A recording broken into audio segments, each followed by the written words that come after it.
Mga kasama, sa ibang balita naman na negosyanteng kontrobersyal, si Charlie Atong Ang bumwelta. Yung whistleblower na si alias Totoy sinampa ng patong-patong na kaso. Yung aligasyon na utak ng pagkawala ng mahigit isang daang sabungero, abay kanyang maring itinanggi. Kasama mo sa balita, Radyoman Gerald Olip. Gerald! RNN Live Report!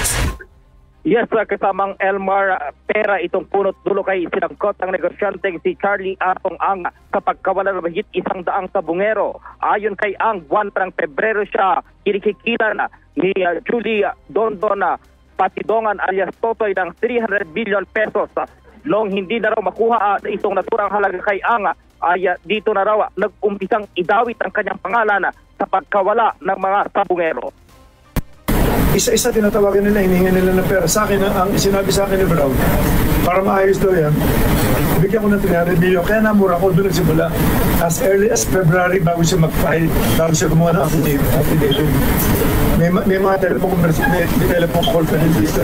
Actually, mapapatunayan ko sa inyo yan in the future. Depende sa kaso kasi, na talagang sila ang nakikiusap talaga na nag-extort talaga. Namura ko si Brown dahil hinihingan ako ng 300 million para ibigay daw. Para wag daw ko idamay doon sa kaso nila. Kasi sila ang may kaso. Yan si negosyanteng si Charlie Atong Ang, si alias Totoy, ay sinampa ni Ang ng mga kasong attempted robbery with violence and intimidation, grave threat, grave coercion, incriminating against innocent persons at slander.